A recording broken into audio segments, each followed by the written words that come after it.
예, 오늘 우리에게 주시는 하나님의 말씀은 누가복음 9장 44절 45절 말씀. 이 말을 너희 귀에 담아두라. 인자가 장차 사람들의 손에 넘겨지리라 하시되 그들이 이 말씀을 알지 못하니 이는 그들로 깨닫지 못하게 숨긴 바 되었음이라. 또 그들은 이 말씀을 묻기도 두려워하더라.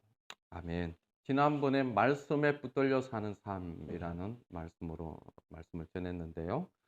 계속적으로 우리가 하나님 말씀에 어떻게 붙들려 사는가.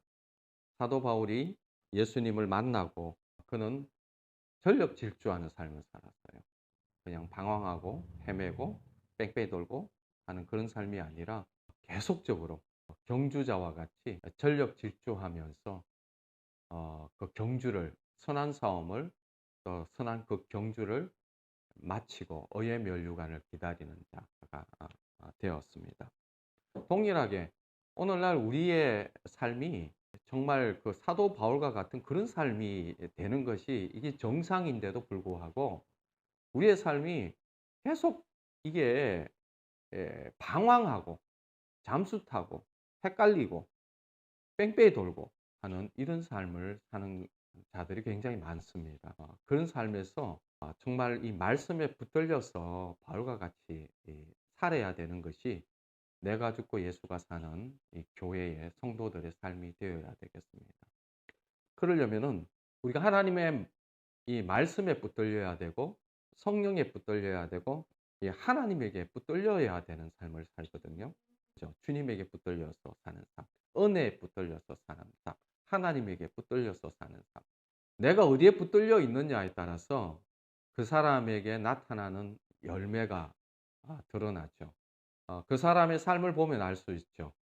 어디에 붙들려 있는지. 말하는 것을 보면은 알 수 있고 생각하는 것을 보면 알 수 있고 그의 삶을 통해서 인간이라는 것은 우리의 심령의 심중에 있는 것이 나오는 것이 인간이잖아요.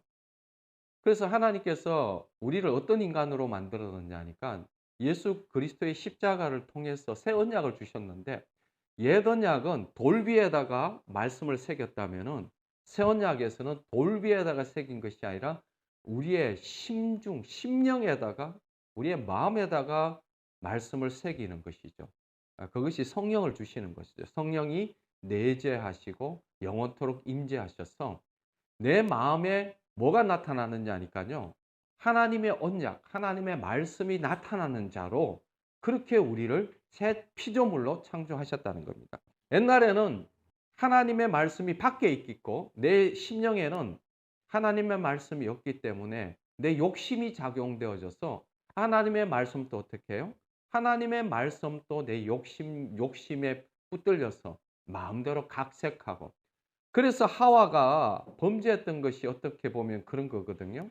하나님의 말씀 언약이 있음에도 불구하고 그 언약을 자기 중심적으로 받아들이고 주체가 내가 되어졌을 때에 내가 주체가 되어지시고 하나님의 말씀이 객체가 되어졌을 때에 내가 내 마음대로 해석하고 내가 내 마음대로 분별하고 내가 필요한 대로 그렇게 하다 보니까 어떻게 해요? 범죄하게 되어진 것이. 하나님의 말씀에는 정령 죽는다고 했는데 사탄이 그러잖아요. 죽지 않을 거라고. 너는 하나님같이 된다라는. 그 말씀을 어떻게 해요? 언약을 들었음에도 불구하고 욕심이 작용되어져서 보암직하고 먹음직하고 탐스럽게 할 만큼 지혜롭게 하는 자기 욕심에 작용되어져서 하나님의 말씀을 하나님의 말씀대로 받지 못하는 하나님의 말씀을 하나님의 말씀대로 하나님의 말씀이 주체가 되도록 받지 못하고 자기가 주체가 되어져서 하나님의 말씀을 각색하는 죽을까 하노라. 안 죽을 수도 있다는 거죠. 그러다 보니까 범죄하게 되어지는 것이죠. 오늘날에도 동일합니다. 하나님의 말씀이 선포되어지면 어떻게 해요? 반드시 거짓 선지자, 거짓 교사들이 따릅니다. 복음이 선포되면 다른 복음이 반드시 따라와서 혼란스럽게 말씀을 혼잡하게 만드는 일이 생기죠. 왜 그렇습니까? 우리 존재가 완전하게 십자가에서 처리되어지고 하나님의 말씀이 우리 심령 속에 거해야 돼요. 우리의 심령 속에 거해서 나타나는 것이 하나님의 말씀이 내 마음 가운데에서 자라나고 하나님의 말씀이 주체가 되어져서 그래서 내게 나타나는 것이 하나님의 말씀에 비롯되어져서 나타나는 하나님의 말씀이 주체가 되어져서 나타나는 삶. 그래서 30배, 60배, 100배를 맺는 삶이 이게 이제 그리스도인의 삶이죠. 근데 이것을 철저하게 방해하는 자가 있다고 했죠. 누굽니까? 예, 사탄이면서도 나인 거예요. 나. 내가 끊임없이 주체가 되려고 하고 내가 끊임없이 하나님의 말씀보다도 더 내가 하나님의 말씀을 어떻게 해보려고 하나님의 말씀이 나를 객체로 삼아서 하나님의 말씀이 나에게 나타나야 되는데 하나님의 말씀이 나타나는 것이 아니라 내가 나타나는 거죠. 그래서 십자가라는 것은 철저하게 누가 죽는 것입니까? 그 존재가 죽는 거예요. 하나님의 말씀을 하나님의 말씀대로 나타나게 하는 그래야 되는데 하나님의 말씀을 하마랴티아와 같이 자기 욕심이 가미이 되어져서 자기가 나타나려고 하고 자기가 하나님 되려고 하고 자기가 주체가 되려고 하는 그 존재가 십자가에서 그 옛사람이 죽은 거죠. 그 옛사람이 죽어야 어떻게 해요? 내 안에 누가 사시는 것입니까? 이제는 예수 그리스도가 사신다. 예수 그리스도가 사신다는 것이 뭐냐 하면은 예수님이 요한복음 보면요. 태초에 말씀이 계시니라. 그 말씀이 하나님과 함께 계셨다고 하잖아요. 그 말씀 대신 예수 그리스도. 하나님의 말씀이 내 가운데에 주체로서 일하고 하나님의 말씀이 내 생각을 붙들고 내 입을 붙들고 내 삶을 붙들고 하나님의 말씀이 드러나는 삶, 그 삶이 이제 그리스도인의 삶이죠. 그러면은 하나님의 말씀에 붙들리고 성령에 붙들리고 하나님에게 이 붙들리는 삶, 결국은 하나님에 붙들리고 삼위일체 되시는 하나님, 삼위일체 되시는 성령님, 삼위일체 되시는 예수 그리스도, 예수 그리스도는 또 말씀, 이 말씀에 붙들리는 삶이 곧 하나님에게 이제 붙들리는 삶이죠. 그러면 이제 하나님의 붙들리는 삶을 어떻게 살아야 되느냐? 말씀에 붙들리지 않으면 다른 것에 붙들립니다. 그러니까 늘 말씀에 붙들리도록 해야 돼요. 오늘 읽은 말씀에도 보면요. 예수님께서 제자들에게 말씀을 해요. 말씀을 하는데도 제자들이 어떻게 해요? 못 알아들어요. 못 알아들어요. 왜냐하면 제자들은 자기가 듣고 싶은 말만 듣거든요. 자기가 원하는 말만 듣고 자기가 이해하는 말만 듣지 하나님의 말씀과 하나님의 수준의 말씀을 이해할 수가 없어요. 그러나 그럼에도 불구하고 예수님께서 제자들에게 이 말을 합니다. 이 말을 너희 귀에 담아두라고 합니다. 귀에 담아두라. 인자가 장차 사람들의 손에 넘겨지리라 하시되 그들이 이 말씀을 알지 못하니 이는 그들로 깨닫지 못하게 숨긴 바 되었습니다. 또 그들이 이 말씀을 묻기도 두려워하더라. 십자가의 말씀, 메시아가 와서 십자가에 못 박혀 죽는다는 것, 그 의미가요. 예수님의 암만 설명해도 예수님의 제자들은 알 수가 없었어요. 깨닫지도 못했죠. 숨긴 바 되어서 그래요. 하나님의 말씀은 숨긴 바 된 것이 너무나 많아요. 우리가 읽고 하지만은요, 이거는 내 수준의 말씀이 아니라 하나님이 열어주셔야 아는 말씀이에요. 내가 억지로 푸는 말씀이 아니라 이것은 하나님께서 열어주셔야 알 수 있는 말씀이 하나님의 말씀입니다. 그러나 안 들린다고 깨닫지 못한다고 어떻게 해요? 안 읽고 안 듣는 것이 아니라 그것을 담아두라는 거예요. 예수님의 제자들도 담아뒀지만은 그것을 예수님께서 십자가에 못 박혀 죽을 때까지 깨달았습니까? 못 깨달았습니까? 못 깨달았죠. 그 언제 깨달았습니까? 주님이 나타나서 다시 설명, 부활하신 주님이 설명해 주시고 성령님이 임재해 주셔서 그들의 마음을 열어서 깨닫게 해 주시는 거죠. 그러나 어떻게 해요? 이 밑작업이 없었다면은 예수님께서 끊임없이 그들에게 했던 그 얘기들, 예수님이 부활하고 난 다음에요, 제자들이요, 돌이켜 예수님의 하신 말씀이 생각이 나는 거예요. 들었던 말씀이 생각이 나는 거예요. 귀에 들려지고 수없이 반복했던 주님의 그 말씀이 어떻게 해요? 그 말씀이 그 말씀이었구나 라고 깨닫게 되어진 거죠. 그래서 예수님께서 뭐라 하냐니까요. 너희 귀에 담아두라는 거예요. 감춰졌고 숨겨졌지만은 말씀을 계속적으로 너희 귀에 주님의 말씀을 들어 놓으라는 거죠. 지금이 아니라도 때가 되면 그 말씀이 어떻게 해요? 열려진다는 거죠. 열려진다. 동일합니다. 하나님의 말씀을요. 내 마음에 끊임없이 담아둬야 되는 거예요. 하나님의 말씀을 들어야 되는 거예요. 하나님의 말씀을 듣지 않고 하나님의 말씀을 마음에 담아두지 않고 그런 일이 없이 갑자기 하나님의 말씀이 열린다? 하나님의 말씀은 먼저 제자들에게 열렸는데요. 왜 제자들에게 열렸습니까? 예수님께서 끊임없이 말씀하셨고 끊임없이 보여주셨고 끊임없이 3년 반 동안에 예수님께서 밑작업을 하신 거예요. 그래서 열린 거예요. 이 일 없이 이런 수고 없이 갑자기 하나님 말씀이 열린다? 네, 그런 일은 없어요. 사도 바울에게도 열렸던 것은 사도 바울은 철저한 유대주의자이고 하나님의 말씀을 깊이 공부하는 자였어요. 그리고 주님이 오셨을 때 주님이 밝은 빛 가운데 부활하신 주님이 나타나셨을 때에 바울이 비로소 그 하나님의 말씀이 다 꿰뚫어 준 거예요. 그래서 고린도 후서인가요? 거기서 보면요. 주님에게 가면 이 수건이 벗겨진다고. 율법을 모세 율법을 읽을 때도 아직까지 수건이 이렇게 가려져 있어서 하나님의 말씀을 잘 알고 많이 공부하고 했지만은 여전히 수건이 가려져서 모르는데 주님 앞에 가면 그 수건이 벗겨져서 꿰뚫러지는 거죠. 그래서 하나님의 말씀이 전체적으로 다 이해가 되어지는 것이죠. 우리는요, 하나님의 말씀에 붙들리려면은 하나님의 말씀이 우리 심령을 잡아주려면요, 하나님의 말씀을 많이 귀에 담아두어야 됩니다. 주야로 하나님의 말씀을 묵상해야 돼요. 내 마음에 무엇이 담겨 있느냐, 내 마음에 무엇이 담겨 있느냐에 따라서 그 사람은 마음에 담겨 있는 대로 행하는 것입니다. 우리의 새 피조물, 새로운 존재는요, 우리 마음에 하나님의 말씀을 우리 마음에 하나님께서 하나님의 말씀을 담아두는 장소로 만드셨습니다. 그래서 하나님의 말씀이 우리 마음에 담겨져 있어야 되는 것입니다.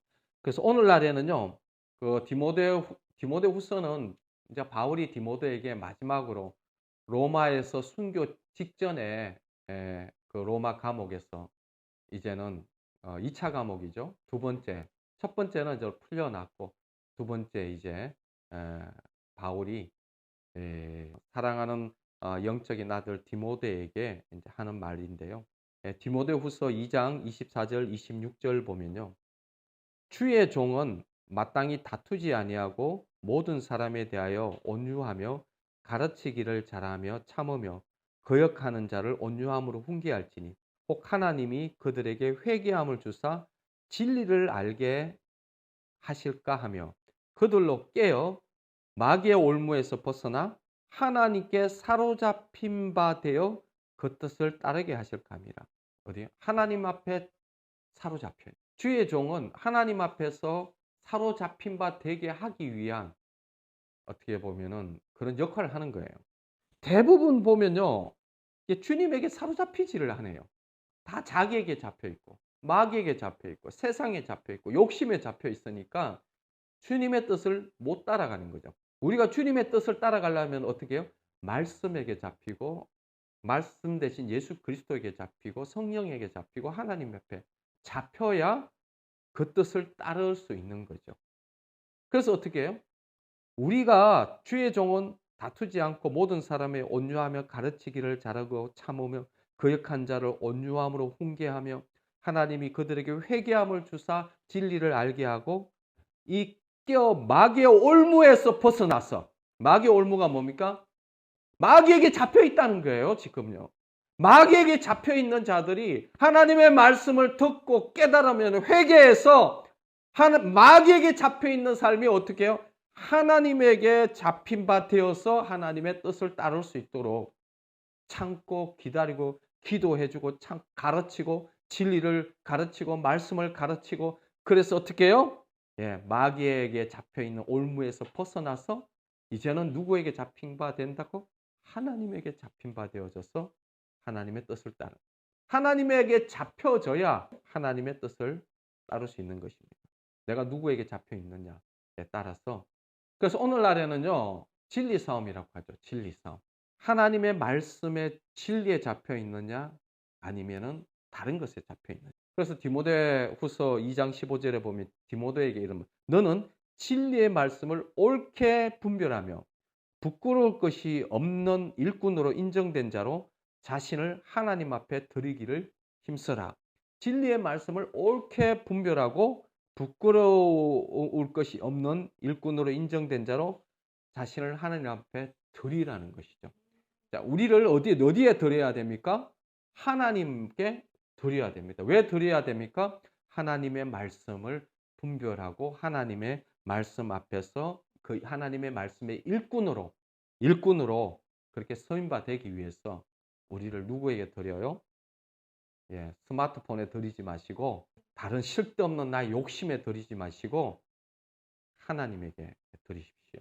자, 하나님 앞에 드릴 때에 여러분들요. 하나님 앞에 드릴 때에 그런 마음이 들더라고요. 하나님 앞에 드리는 것에 있어서 좀 힌트를 드리면요. 보통 자기가 좋아하는 것들이 있어요.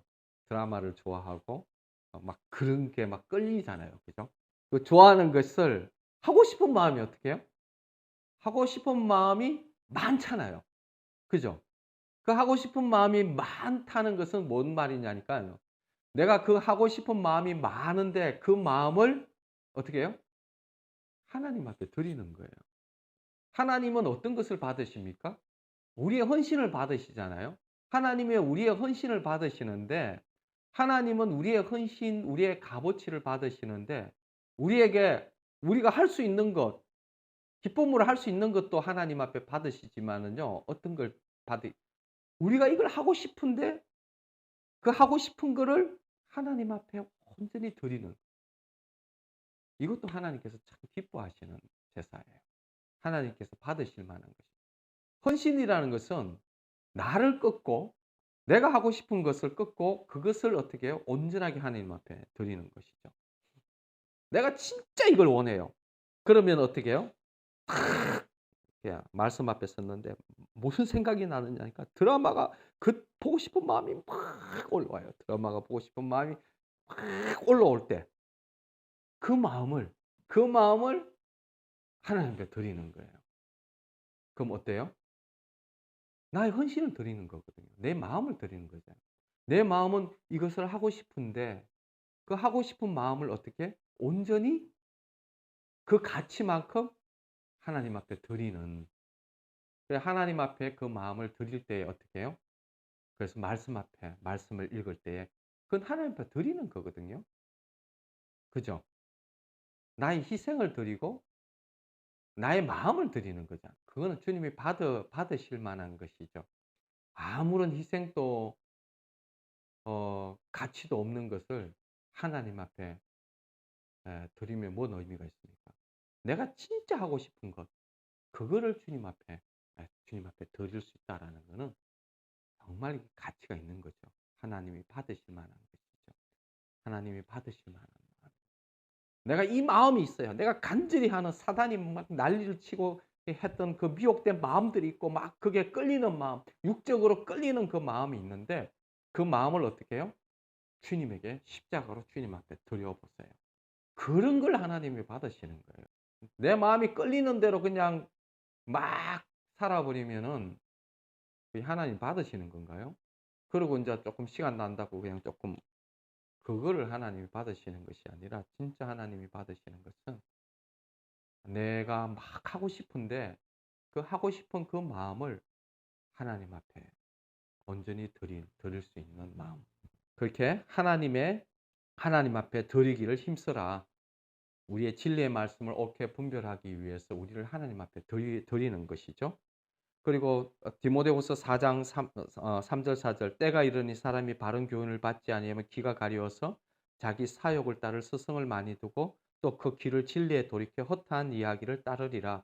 이것이 말세에 일어날 일들이에요. 진리의 말씀, 바른 교훈을 받지 않아요.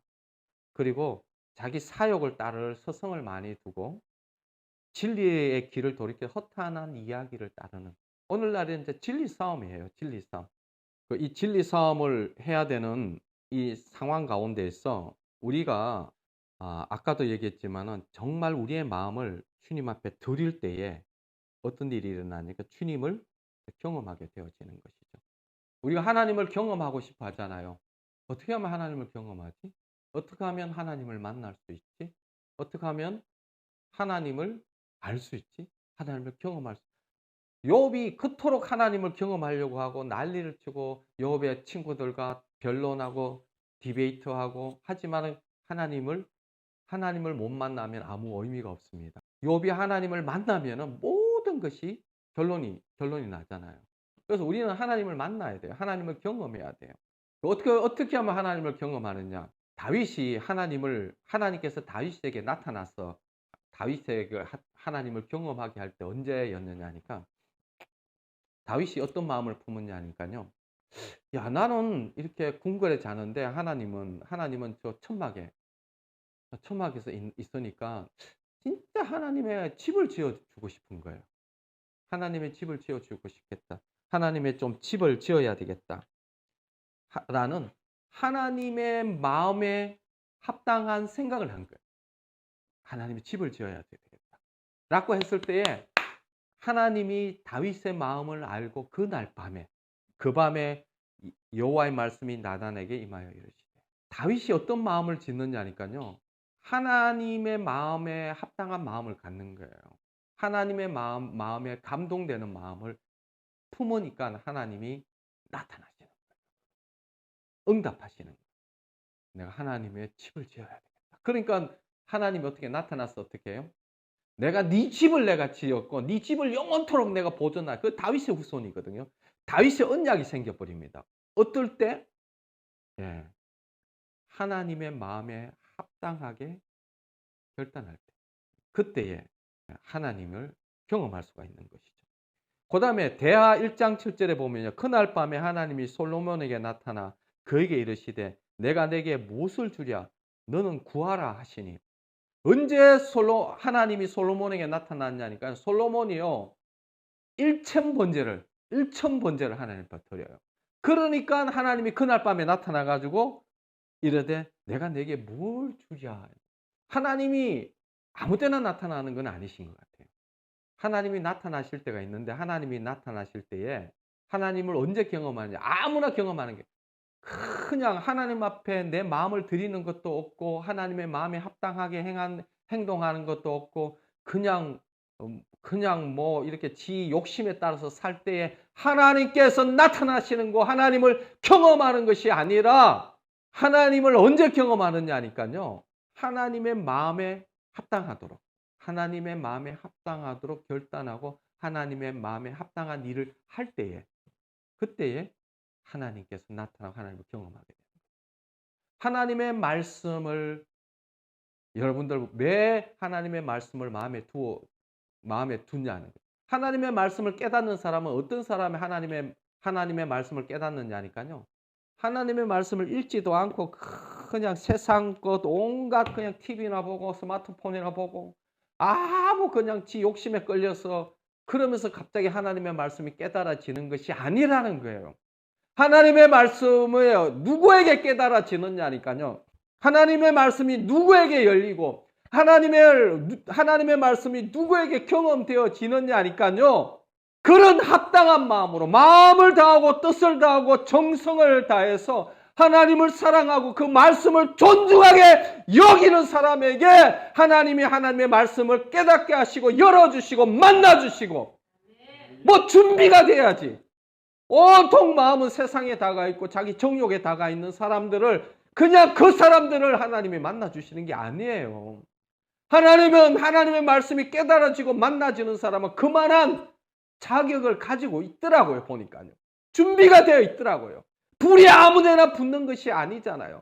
뭔가 마른 장작이 있고 마른 근초가 있고 뭐가 준비되어져야 불이 붙을 거 아니에요. 하나님의 말씀에 마음에 아무 어떤 말씀을 읽지도 않고 하나님의 말씀에 마음에 두지도 않고 귀에 담아두지도 않고 멍청하게 자기 정욕대로 사는 사람에게 어떻게 하나님께서 그 마음을 붙들 수가 있겠냐는 거예요. 제자들도 하나님의 말씀을 그토록 듣고 또 보고 했기 때문에 주님이 역사하실 수가 있는 거예요. 동일하잖아요. 예? 오늘날에는요, 하나님의 말씀을 생명같이 여기고 하나님의 말씀을 마음에 담아두고 하나님의 말씀을 심중에 담아두고 듣고 깨달으려고 하고 마음을 다하고 뜻을 다하고 정성을 다하며 하나님의 말씀을 경외하고 존중하고 그 생명을 거는 자에게 하나님의 말씀이 열리고 붙들어지고 사로잡히게 되고 깨달아지는 거예요. 그럼 우리가 하나님의 말씀 앞에 어떻게 붙들려야 되는? 하나님 말씀에게 붙들리는 것은 간단해요. 하나님의 말씀을 은을 찾듯이 금을 찾듯이 오늘날에는 뭐 은금 뭐 주식 돈 버는 데는 막 정신없이 온 마음을 다해서 자기가 원하는 것은 다 하면서 하나님의 말씀에 대해서는 그만한 가치와 그만한 행동을 안 하니까 어떻게 깨달아지겠어요? 자기 마음은 다른 곳에 있는데 그 다른 것이 깨달아지지 어떻게 하나님의 말씀이 깨달아지겠어요? 하늘의 말씀이 뭐 적당히 그렇게 준비하는 사람들에게 뭐 그냥 말씀이 깨달아집니까? 어떻게 우리가 하나님의 말씀에 붙들려서 사는 사람의 특징이 뭐냐? 하나님의 말씀을요 읽고 주야로 읽고 또 읽고 묵상하고 하나님의 말씀에 붙들리기 위해서 정말 그것이 깨달아지지 않더라도 귀에 담아두고 주야로 묵상한다는 말 좀 있어요. 주야로 읽고 듣고 그럴 때에 그 말씀이 생명의 말씀이 나를 붙들려서 그렇게 살아갈 수 있는 거예요. 그것이 깨달아지는 거예요. 그것이 열려지는 거예요. 그래서 그렇게 붙들려서 살아갈 수 있도록 하는 것입니다. 여러분들이 진짜 하나님의 말씀에 붙들려서 살고 싶었냐 안 싶었냐? 하나님의 말씀에 붙들려서 살고 싶지 않아요. 그래서 안 붙들리는 거예요. 자기 정욕대로 살고 싶어서 그러는 거예요. 술 먹고 중독하고 하는 사람들 보면요. 그냥 술 먹고 그냥 적당히 살고 싶은 마음이 그냥 계속 있어서 그런 거예요. 예? 정말 생명을 걸고 하나님의 말씀에 붙들리면요. 하나님의 말씀에 중독되어서 살 수 있어요. 주위에 중독자들 많은데 중독자들 보면요. 그냥 아직까지 그냥 적당히 살고 싶은 거예요. 적당히 살고 싶은 거. 적당히 살고 싶으니까 적당히 사는 거예요. 그 정도로. 그러니까 계속 악순환. 뺑뺑이 도는 거예요. 뺑뺑이. 생명을 걸고 마음을 다하고 뜻을 다하고 정성을 다하고 힘을 다해서 하나님의 말씀을 마음에 두기를 싫어하는 거죠. 그러니까 다른 것에 마음이 있는 거예요. 우상 숭배하는 거예요. 넌들이 나도록 질리도록 실패를 경험해야 그제서 거기서 나오겠죠. 하나님의 말씀 베드로전서 1장 23절 너희가 거듭난 것은 썩어질 씨로 된 것이 아니요 썩지 아니할 씨로 된 것이 살아있고 항상 있는 하나님의 말씀으로 되었느니라. 우리가 거듭난 것 뭐로 되었다고요? 살아있는 하나님의 말씀으로 되었다는 것이죠. 다른 것으로 된 것이 아니에요. 그러므로 모든 육체는 풀과 같고 그 모든 영광은 풀의 꽃과 같으니 풀은 마르고 꽃은 떨어지지 오직 주의 말씀은 세세토록 있도라 하였으니 너에게 전한 복음이 곧 이 말씀이라. 세상은 다 망하고 없어지고 다 사라져도 하나님의 말씀은 세세토록 있는 거예요. 그 말씀이 우리를 구원하신 말씀인 거예요. 말씀이 주체라는 거예요. 우리가 어떻게 주체가 될 수 있는 것이 아니에요. 하나님의 말씀이 영원토록 우리의 주체가 되어져서 우리를 바꾸고 우리를 변화시키는 주체가 내가 주체가 아니라 하나님의 말씀이 주체가 되어지고 썩지 않는 영원한 생명을 주시는 그 주체 되시는 것이 하나님의 말씀이다. 그래서 에베소 교회에 그러죠. 지금 내가 여러분을 주와 그 은혜의 말씀에 부탁하노니 그 말씀이 여러분을 든든히 세우사 거룩하게 하심을 입은 모든 자들 가운데 기업이 있게 하시리라. 그 말씀이 든든히 세우신다는 거예요. 예? 에베소 교회를 바울이 주님과 은혜의 말씀에게 부탁하는 거예요. 사람에게 부탁하지 않아요. 말씀에게 부탁하는 거예요. 그 말씀이 여러분들을 든든히 세운다는 거예요. 그러면은 오늘날 그리스도인들은 하나님의 말씀을 생명을 걸고 주야로 묵상해야 되는 거예요. 주야로. 말씀에게 붙들려 살아야 되는 거예요. 말씀이 주체가 되어져서 말씀이 붙들려 있어야 되는 거죠. 그러려면 어떻게 해야 됩니까? 세상에 대한 나의 마음을 그 마음을 끊임없이 하나님 앞에 드려야 돼요. 그리고 어떻게 해요? 말씀에게 붙들리고 말씀에게 중독되어지고 말씀에게 붙들릴 수 있도록 어떻게 해요? 계속 말씀을 습관화시켜야 되고 계속 그 말씀을 주야로 묵상하면서 그 말씀을 나를 하나님 앞에 드려야 되는 거죠. 뭐 간단하잖아요. 그럼 어떻게 해요? 예. 나를 하나님 앞에 드릴 때 이제 방법적으로는 여러 가지가 있겠죠. 다니엘과 같으면 아침, 점심, 저녁 세 번을 시간을 딱 하루의 기둥과 같이 시간을 정해서 그렇게 드릴 우리는 그런 것이 약하기 때문에 다니엘과 같이 하루에 세 번 딱 시간을 정해서 하나님 앞에 드리는 방법도 좋은 방법입니다. 기둥이 있어야 되죠. 기둥 없이 그냥 막 드리다가 넘어지죠. 그래서 365일 24시간 주님의 말씀에 붙들리는 삶, 주님의 말씀이 주체가 되어지는 삶, 주님의 말씀이 나를 붙드는 삶. 저기 레젠하우스나 이런 데 보니까요. 뭐 로마서를 천독하고 거기는 천독, 몇 천독 이게 기본이더만요. 하나님의 말씀에 붙들리면요. 다른 것에 붙들리지 않아요. 하나님의 말씀에 붙들리면은 그렇게 살아가는 게 더 쉬워요. 결국은 우리의 몸은 어디에 누군가와 붙들려서 연합해서 사는 삶이거든요. 다른 것에 붙들려서 혼자 이게 이 몸 자체가 이것이 주님과 연합하든지 세상과 연합하든지 이렇게 뭔가 연합되어져서 살아갈 수밖에 없거든요. 그러면은 말씀 대신 예수 그리스도와 연합해서 붙들려서 살아가야 되는 거예요. 그럼 주야로 어떻게 해요? 예. 주야로 하나님의 말씀을 엎조리는 거죠. 읽어야 되는 거예요. 들어야 되는 거예요. 보니까 좀 빨리 이렇게 그 속독으로 좀 읽어주는 그런 것들이 유튜브에 잘 나와 있더라고요. 그거 굉장히 도움됩니다. 뇌라는 것이 빨리 읽으면요. 자기 생각이 없어져요. 자기 생각을 할 수가 없어요. 어? 그러니까 말씀이 그냥 읽는데 따라가는 게 되어지는 거죠. 우리의 사고가 말씀을 이해하는 데 따라가도록 하는 것도 좋은 방법이에요. 그렇게 말씀이 주체가 되어지고 내 사고가 없이 읽어지는 방법. 그래서 좀 빨리 읽는 방법이 참 중요합니다. 그래서 말씀을 늘 틀어놓고 오늘 아침에도 말씀을 제 아내가 계속 틀어주는 바람에 장결의 말씀을 듣는데 그게 이 꿈속에서도 이해가 되어지더라고요. 그 말씀이 마음속에 심겨지더라고요. 계속 말씀이 내 귀에 들려지고 말씀이 읽혀지고 말씀과 함께 사는 어떤 그런 삶. 그래서 말씀에 붙들려 있는 삶. 말씀은 밥과 같아요. 계속 먹어야 되는 거예요. 내가 뭘 먹느냐, 내 심령에 내 마음에 뭘 먹느냐에 따라서 그 사람은 그 먹는 것에 대해서 잡혀갈 것입니다. 말씀을 먹는 사람은 말씀에게 잡혀갈 것이고 세상 온갖 것들을 먹는 거면 세상 것에 잡혀갈 것입니다. 나라는 것은 내 마음속에 뭐가 있느냐에 따라서 드러나기 때문입니다. 그래서 여러분들은 정말 주님에게 붙들려서 24시간, 24시간, 365일 내 일생 평생 말씀에게 붙들려서 사는 삶. 그것이 복 있는 사람입니다. 그럴 때에 열매를 맺게 되는 것이죠. 그럴 때 능력이 나타나게 되는 것이죠.